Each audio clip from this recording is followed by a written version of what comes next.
Kalau menurut cerita rakyat ya, cerita warga sekitar itu, dulu itu Candi Sanggaran ini digunakan sebagai pembakaran mayat para bangsawan kerajaan Majapahit, Mas. Cuma pengunjung itu diharapkan di sini itu jangan berbicara kotor, terus istilahnya itu jangan celanditan atau naik gitu, itu aja. Terus sama kepolisian itu juga dilarang memakai atribut pencaksilat untuk mengambil video atau foto di sini. Nah, di situ kira-kira jam 12:30 itu seperti ada orang tua cuma berjalan sambil tersenyum. Nah, setelah saya tengok itu orangnya tidak ada. Itu cuma berapa detik gitu aja.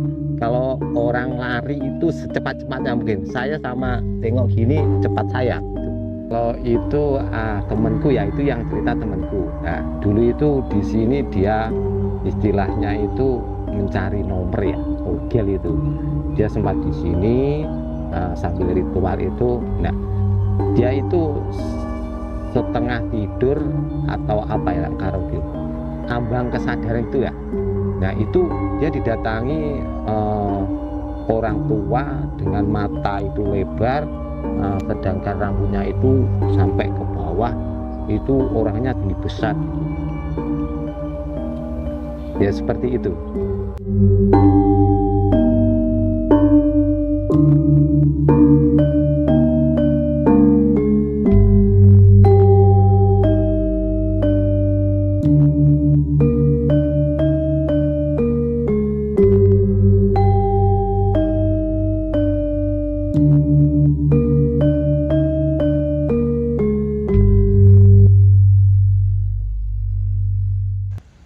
Nama saya Muadin, salah satu dari 3 juru pelihara Candi Sanggaran. Umur kurang lebih 42.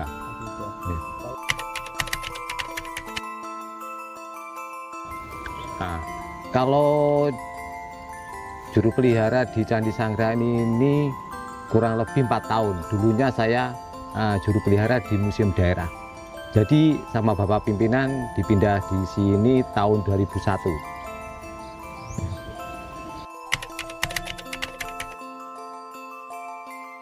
Nah, Candi Sanggaran ini berada di Dusun Sanggaran Kidul, Desa Sanggaran, Kecamatan Boyolangu, Kabupaten Tulungagung. Secara umum Candi Sanggaran ini terdiri dari bangunan induk dan 2 bangunan perwara. Bangunan induk ini berbahan batu andesit dengan isian bata merah.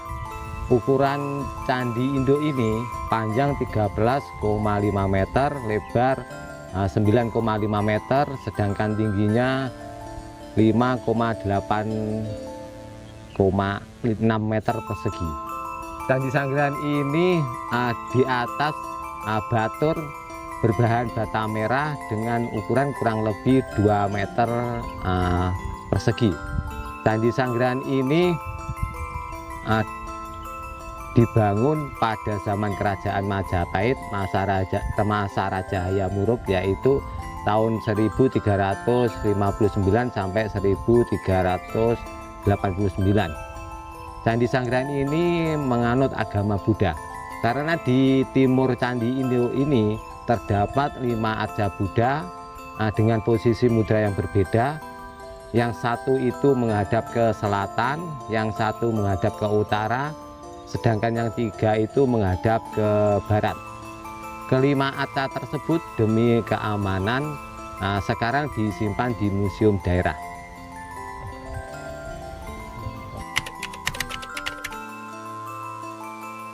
Fungsi Candi Sanggaran ini dibangun sebagai tempat pemujaan. Nah, dulu itu Raja Hayam-Wuruk itu ketika mau berziarah, bahasa sekarang itu ya, ke neneknya yang bernama Gayatri di Candi Boyolangu itu, beliau mengadakan upacara pemujaan di sini. Setelah selesai mengadakan upacara pemujaan, rombongan Raja Hayam-Wuruk itu atau rombongan Kerajaan Majapahit itu mengadakan arak-arakan menuju ke Candi Boyolangu.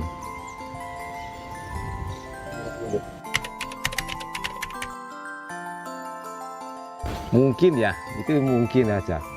Dipilihnya di tempat Candi Sanggrahani itu mungkin berkaitan dengan nama Sanggrahani itu. Jadi sebagai artinya itu pemujaan. Ya mungkin dipilihnya di sini itu itu. Jadi dipakai nama desa Sanggrahan juga. Kalau di Candi Sanggrahani ini terdapat relief binatang singa sama kelinci ya. Jadi cuma dua itu, lain dengan yang relief berada di candi-candi yang lain. Mungkin di sini itu reliefnya belum sampai dikerjakan semua, soalnya di tubuh candi ini masih terdapat panel-panel kosong, dimungkinkan belum selesai.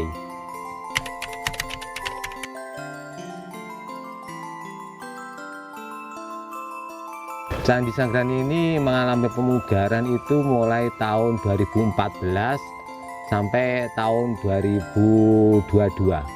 Jadi diawali dengan pemugaran Candi Induk, finishingnya atau selesainya itu ini bentar tangga naik candi.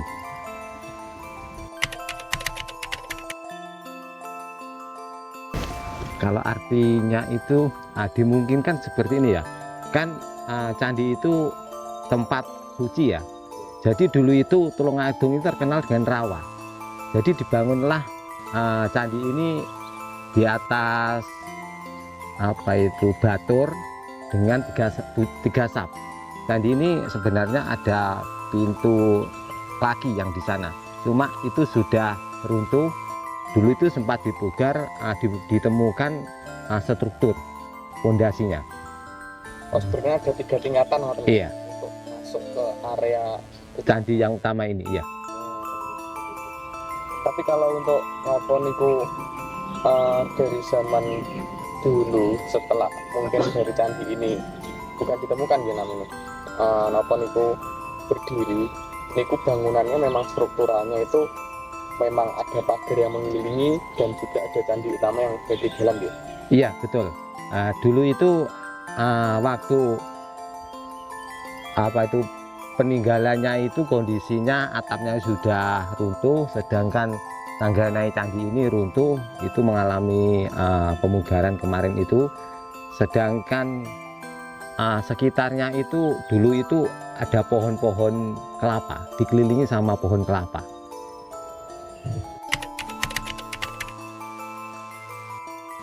Kalau Candi Cungkup itu penyambutan masyarakat mas ya, masyarakat sekitar itu ya memang masa kecil saya dulu itu ini kenalnya Candi Cungkup.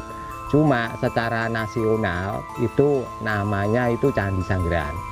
Nah itu tadi berdasarkan dengan kata pesanggrahan yang berarti pemujaan. Iya.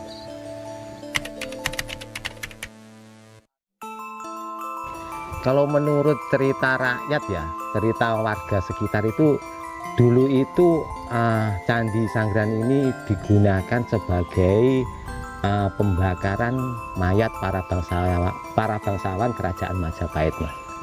Itu menurut cerita warga sekitar ya. Berarti secara tidak langsung folklornya itu semua raja-raja Majapahit itu pembakaran mayatnya di sini. Bukan raja-raja ya, tapi para bangsawan. Mungkin para bangsawan. Iya, mungkin di bawahnya raja, mungkin atau panglima atau apa itu menurut cerita warga sekitar. Ditemukan apa Pak selain arca ataupun hal lain sebagainya Pak di sini ya? Kalau di sini itu koleksinya itu terdiri dari Candi Induk sama 2 bangun perwara, terus 1 meja batu, 2 batu lapik, dan waktu pemugaran itu ditemukan seperti kepala naga itu disimpan di gudang itu, gudang kecil, sama serpian kayak terakota apa itu, bisa dilihat nanti di bawah.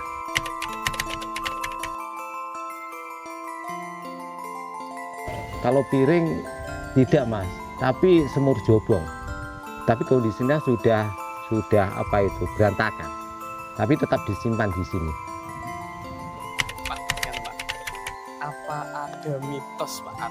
Kalau larangan khusus secara religi Mas ya, itu tidak ada. Cuma pengunjung itu diharapkan di sini itu jangan berbicara kotor, terus apa itu istilahnya itu jangan celanditan atau naik-naik gitu, itu aja. Terus sama kepolisian itu juga dilarang memakai atribut pencak silat untuk mengambil video atau foto di sini. Itu untuk menjaga kelestarian dan keamanan Candi Sanggaran ini. Ya. Berarti Candi Sanggaran itu secara tidak langsung memang sudah menjadi salah satu cagar budaya di Tulungagung gitu. Iya. Candi Sanggaran ini sudah ditetapkan TAJB sebagai cagar budaya Tulungagung. Kalau secara saya pribadi ya, di sini ya soalnya kan kerjanya siang Mas. Nah itu satu kali waktu saya dipindah di sini itu tahun 2001 itu saya ikut, kan masih honor itu sama Bapak pimpinan itu diikutkan tim pemugaran. Jadi waktu saya pagi itu sampai jam 12 kan istirahat. Nah dulu itu di situ ada tempat atau rumah untuk istirahat tim pemugaran dari kantor BPCB, kalau sekarang namanya BPK wilayah 11 itu. Nah di situ kira-kira jam setengah 1 itu seperti ada orang tua cuma berjalan sambil tersenyum. Nah setelah saya tengok itu orangnya tidak ada, itu cuma berapa detik gitu aja.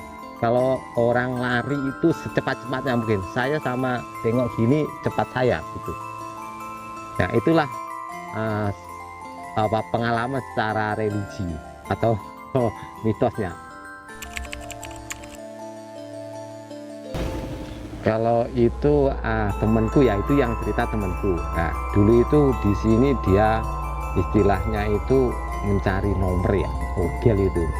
Dia sempat di sini sambil ritual itu. Nah dia itu setengah tidur atau apa ya, karo ambang kesadaran itu ya.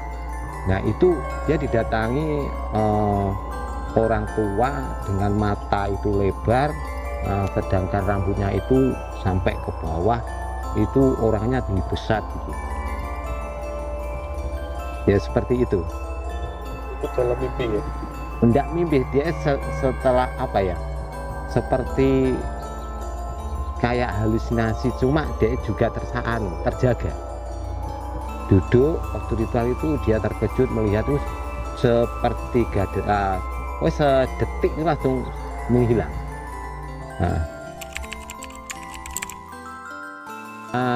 Ketepaan Mas ya, udah 4 tahun ini saudara kita yang beragama Buddha itu mengadakan upacara Waisak itu setiap tahunnya di sini. Iya. Ya juga ada Mas wisata yang religi di sini itu banyak. Kadang malam juga ada. Yang penting kalau di luar jam kerja itu sebelumnya itu kontak ke jubelnya dulu. Nanti tetap dilayani. Nah kalau warga sekitar itu kalau istilahnya itu mau ada hajatan pernikahan atau kegiatan apa itu, dia mengadakan istilahnya sesaji Mas, atau tangkir pelontang itu di candi ini, terutama di pojok-pojok candi ini dikasih tangkir pelontang itu.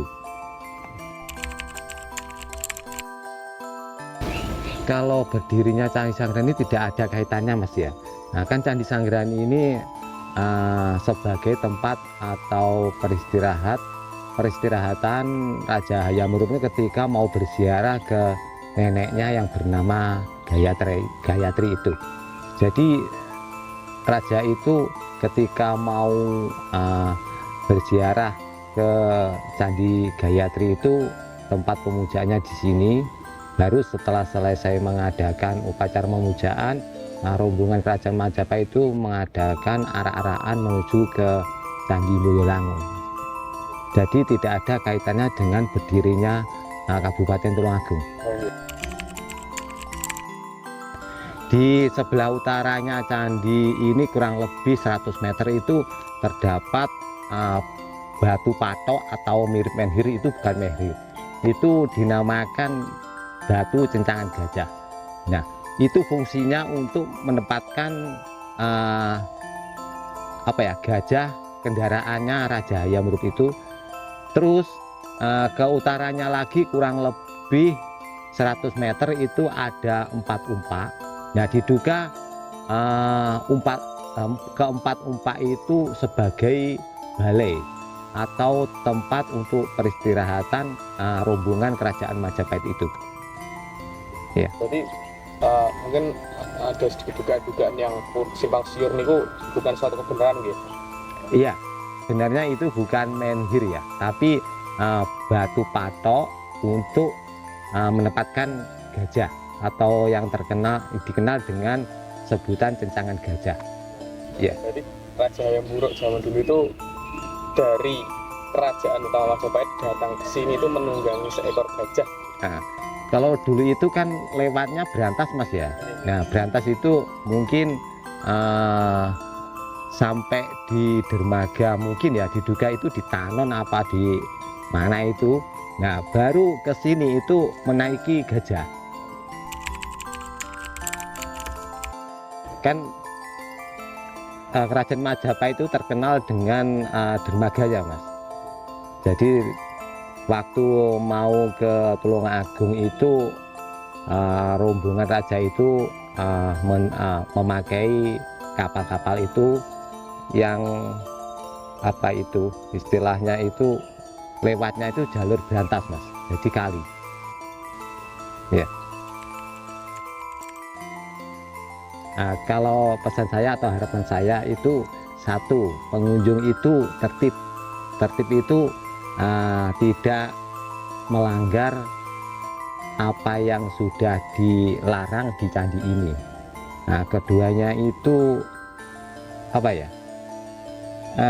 kalau pengunjung itu jangan kalau sekarang bilang itu Mas nyolong, kalau ada dari jubelnya itu melompat terus di sini mengadakan video atau foto secara ilegal itu.